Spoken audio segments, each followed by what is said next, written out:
This is what 3 hours of hair and makeup will do, guys. How's it going? Great. All right, give it to me.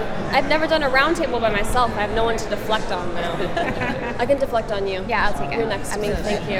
Okay, we're friendly. Should we all just stare at each other? Okay, I'll start. We have seen Cheryl in so many different roles, the Serpents and then Vixens. So what are you excited to see her character do, going forward?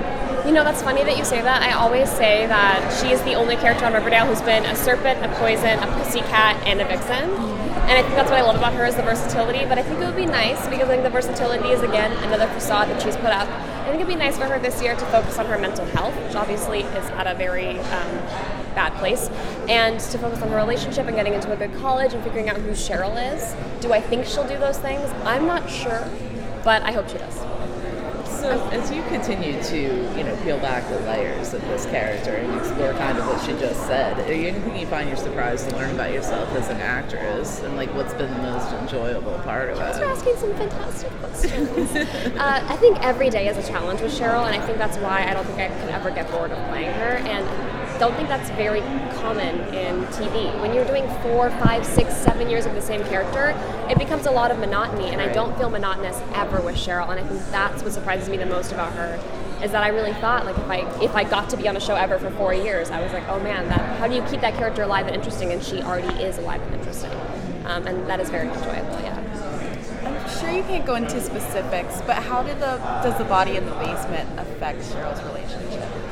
As of right now, we haven't really delved into that. She's keeping the secret from Tony. I don't imagine that's going to go over well, and I think Tony will be hopefully very concerned about her mental health. Edgar kind of reopened this wound for Cheryl, and I think a lot of fans were like, oh my god, Cheryl's just batshit now. No, Cheryl is that wound was reopened for her, and it was such a awful... her dad killed her brother, and her mom tried to kill all of her friends, and she's got this terrible life. And the only person who really loved her was her brother, and so when she got that wound reopened, it was like she didn't know how to fix it, and so she just took the body home with her, which doesn't make sense to a lot of people, and I'm not saying I would do that, but I am saying that it's really actually sad, and it's heartbreaking that she's doing that. I'm not sure how it's going to go with her relationship, but hopefully it'll create some waves, because that's what happens when things like that happen, I'm imagining, if those things happen in real life. The body would definitely be decomposed by now. Let's be real. So there was somewhat of a peace between the Serpents and the Pretty Poisons at the end of last season. Do you think that peace is going to last, or?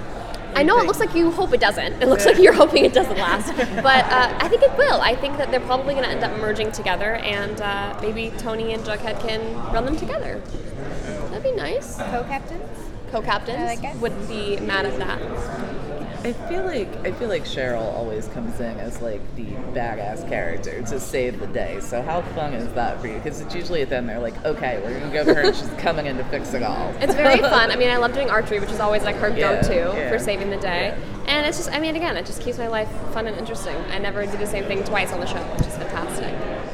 How is it delving into the mental health aspect of it all? Because we don't really get to see that as much on TV, especially in what we consider younger shows. Right. Well, it's so important, especially in this day and age when half of the people that I see on Twitter identify with anxiety or some sort of depression or mental health issue. And I think that's very important that we bring that to everyday media.